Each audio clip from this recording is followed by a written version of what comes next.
بسم الله الرحمن الرحيم وهبينما أحده أو إسنين أي سوء قلعيسو صدنك بيشا مارج سنة لبكن لباتن يشن أو كبعغن كودا بيشا شوال سنة كن أفر بقول أفرتن يلح تاريخ دي هجرية ده عيد مبارك دمانتين برنامج كان عاوة قبيهاب وحينو كسو قادنينا مرنكا إيا ضودة إيا تهنكا كدح علوسن تركيا إيا إسرائيل كاس أو كسليسن xaaladda waddanka Syria qubaro Israa'iiliyiin ah ayaa waxay aaminsan yihiin suurtagalnimada dagaal toos ah oo Israa'iil iyo Turkiga ku dhex mara gudaha waddanka Syria guddi qaabilsan arrimaha ammaanka iyo dhaqaalaha oo Israa'iil ayaa u soo gudbiyay xukuumadda Netanyahu kaalinta Turkiga waddanka Syria uu ku leeyahay in ay tahay qatarta ugu weyn ee haatan soo food saaraysa jiritaanka Israa'iil oo xitaa waxay ka badan tahay baa leeyahay qatarta Iiraan uga imaanaysa maxay tahay sababtu sidoo kale waxaynu eegi doonaa Israa'iil burburinta ay ku hayso saldhigyada militariga iyo gorobada diyuuradaha ee waddanka Syria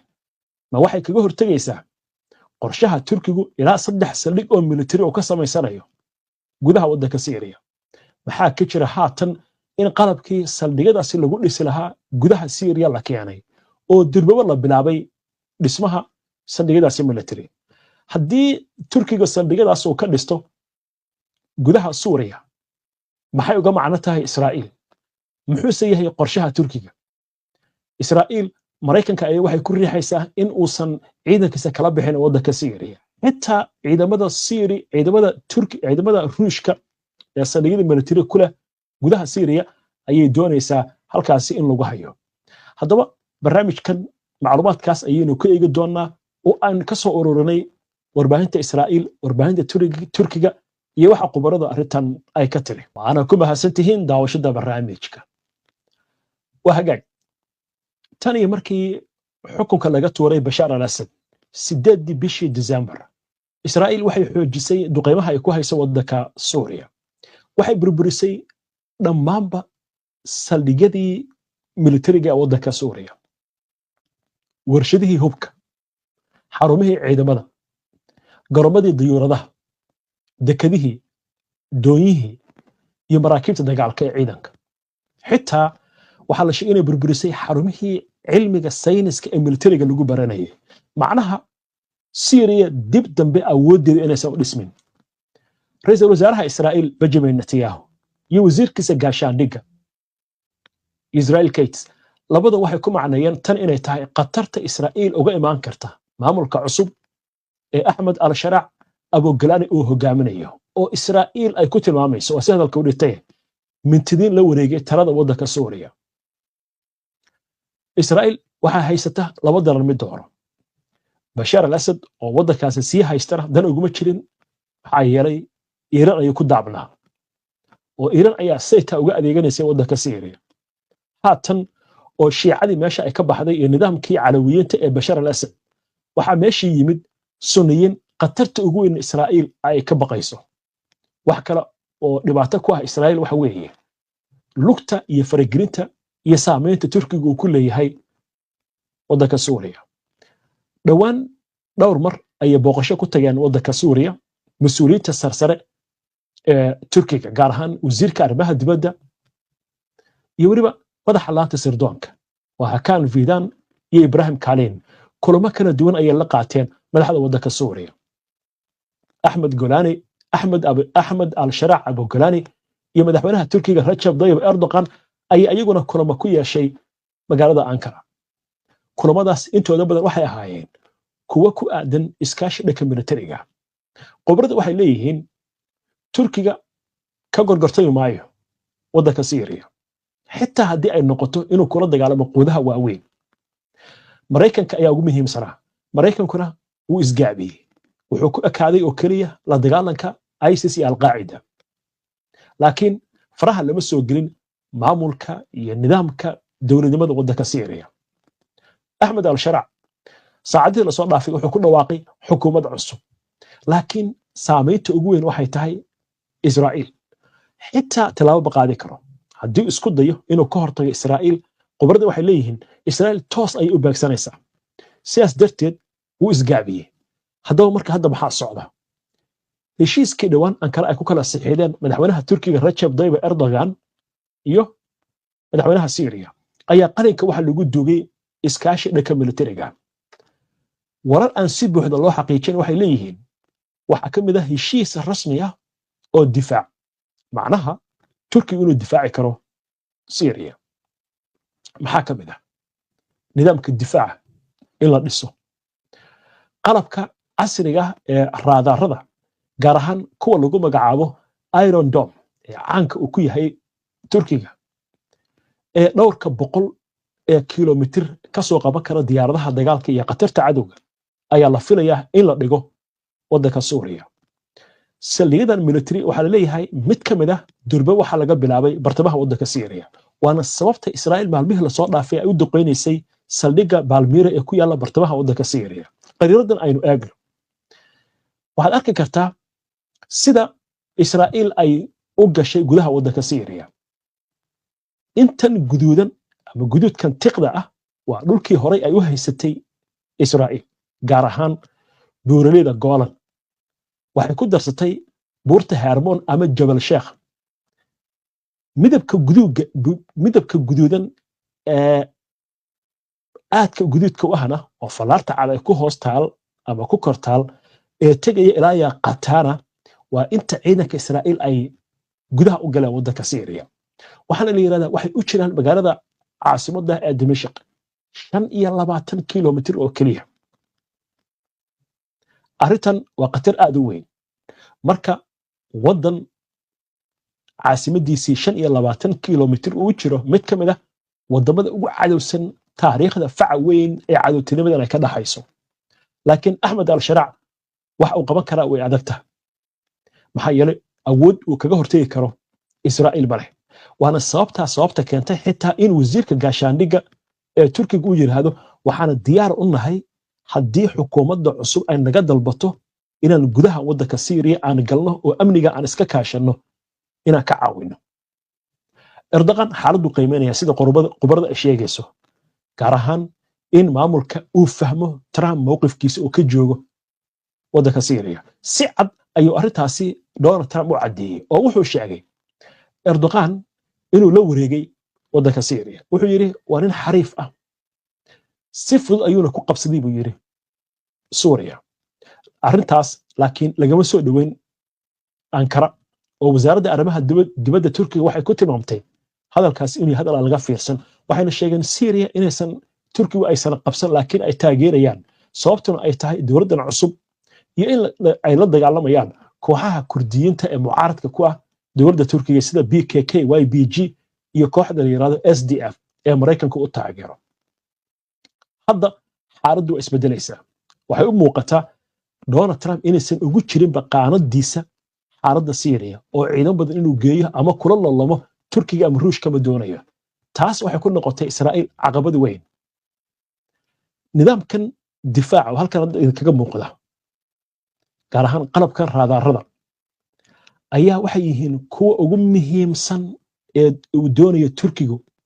inuu geeyo Suuriya haddii qalabkan la geeyo qubaradu waxay sheegayaan inay adag tahay xadgudub in diyaaradaha dagaalka Israa'iil ku sameeyaan waddanka Suuriya hawadiisa arrintan xitaa waxa la leeyahay Iiraan ayay dan ugu jirtaa sababtoo ah meesha ugu muhiimsan ee laga yaabo Iiraan in laga soo weeraro marka Israa'iil weerar ay soo qaadayso waxa lagu tilmaamaa inay tahay hawada waddanka Syria ama hawada waddanka Ciraaq maxaa yeelay hawada Ciraaq ma ahna hawada la kontroli karo Mareykanku waxay ku wareejiyeen Ciraaq hawadaasi sidaas darteed dowladda Ciraaq ma leh qalab ay kaga hortagto arrintan laakiin hadda ayay ku tala jirtaa dhismaha qalabkaasi waddanka Kuuriyada Koonfureed ayayna ka soo gadanaysaa qalab Syria waa meesha labaad diyaaradahan marka dagaalka ee Israa'iil waxa la leeyahay qalabkan Turkiga ayaa qatar ku noqon kara oo ka hortagi kara waana sababta loo dhisayo 3 saldhig oo military Turkiga uu dhisayo wararka qaarkood waxay sheegayaan dhaqaalaha ugu badan in Sacuudiga uu bixinayo haddii Mareykanku uusan cag iyo culays saarin waxa leeyahay imika arrintu meel fiican ayay maraysaa waliba hadda waxaa jira warar sheegaya in qalabkaasi qaar ka mid ah gudaha waddanka Syria la keenay oo saldhigyadaas dhismahooda ay socdaan qariirdan kale aynu eegno shaki weyn ayaa waxa uu ka jiraa marka la eego goobaha laga samaynayo saldhigyadan maxaa yeelay dhankan hoose oo Dimashq oo Israa'iil xad kale leh laga samaynayo saldhigyadan ilaa hadda inta la sheegayo laakiin waxa laga samaynayaa baa la yiri dhanka bartamaha iyo waqooyiga dad badan waxay leeyihiin haddii Turkiga uu difaacayo Syria muu ka dhisto saldhigyadiisa mid ka mid ah dhanka koonfureed laakiin gobolada waxay leeyihiin taas waxa ugu wacan hal arin goboladan koonfurta ku yaal qatartooda ayaa badan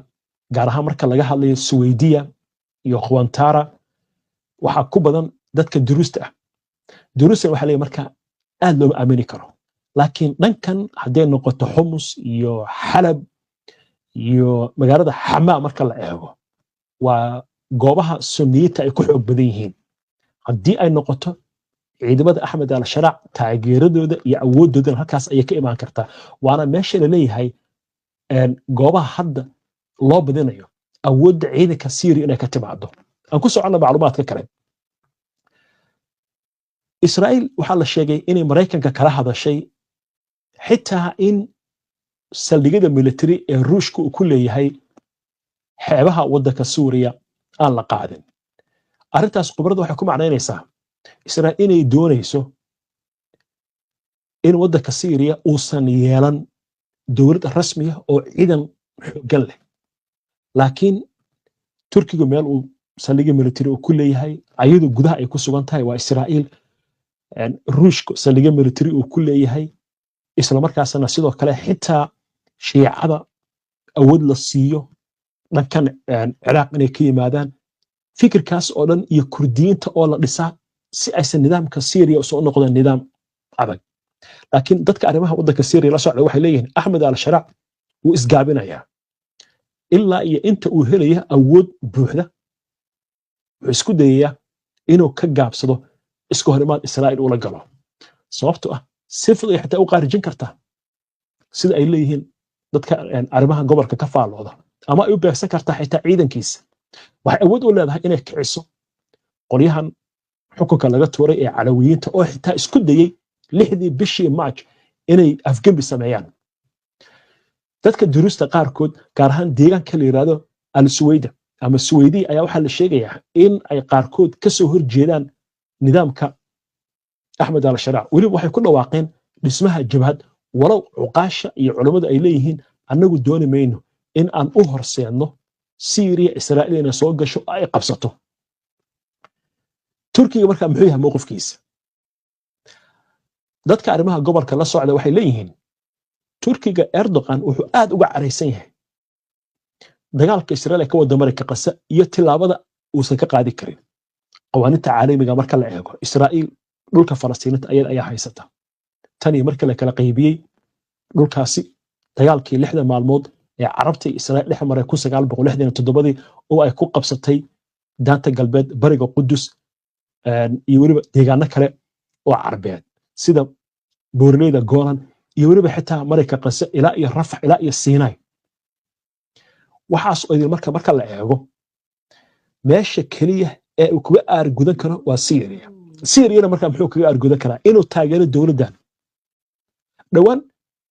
dowladda military oo NATO ay qaban lahayd Turkiga ayaa waxa uu saaray codka diidmada qayaxan Israa'iil ka soo qayb gasho xitaa wuxuu hadda wadaa qorshaha ah macluumaadka sirdoonka ee NATO inaan la wadaagin Israa'iil isagoo soo xiganaya qodob u yaal ama xeer u yaal NATO oo dhigaya wadamada xubnaha ka ah NATO in la wadaagi kara macluumaadka laakiin Israa'iil oo ka helaysay ogolaanshaha Mareykanka iyo wadamada reer galbeedka macluumaadka xasaasiga ma aha laakiin macluumaad ay waxay ka heli jirtay xarunta dhexe ee sirdoonka ee NATO laba xarumood bay ku leeyihiin bariga dhexe dabcan Greek waxa la iska yiraahdaa bariga dhexe baadama uu ku yaala badda Mediterranean-ka xarunta kalena waa Turkiga xaruntaas marka weyn ee Turkiga ee NATO oo ay ku rakaban yihiin satellite-yada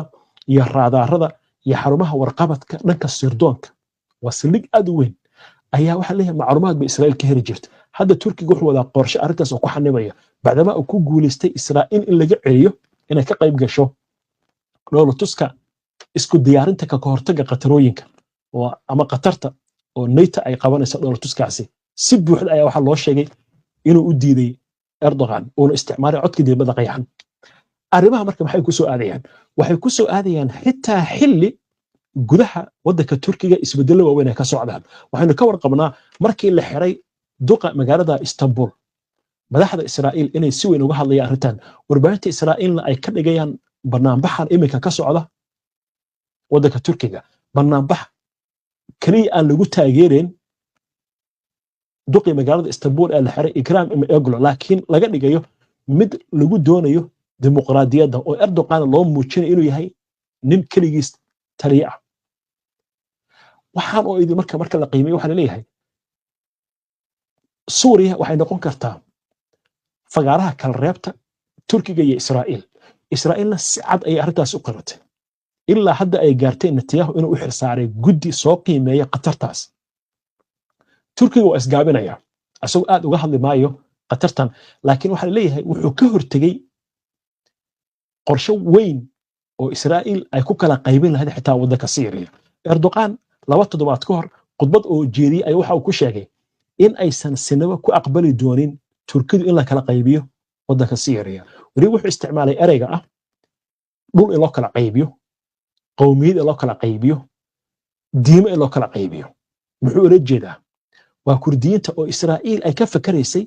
xitaa intii loo dhiso dowladdaasi laga dhiso gobolkan Daar Azuur oo xad kale leh dhankan Jordan la soo wado qariirad dheer la soo marsiyo dhulkan Druska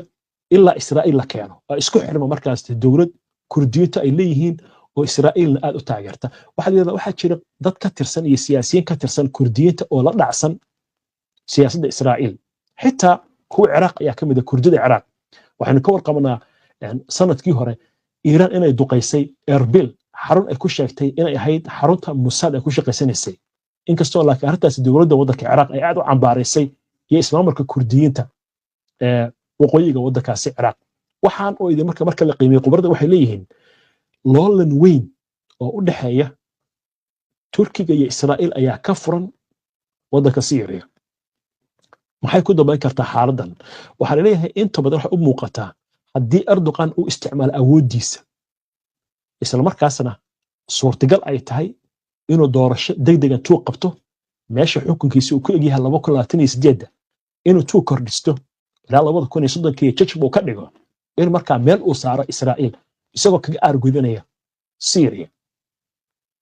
laakiin Israa'iil gudaheeda waxaa ka jira qatarta ugu weyn inay uga imaanaysa Suuriya laba arrimoodba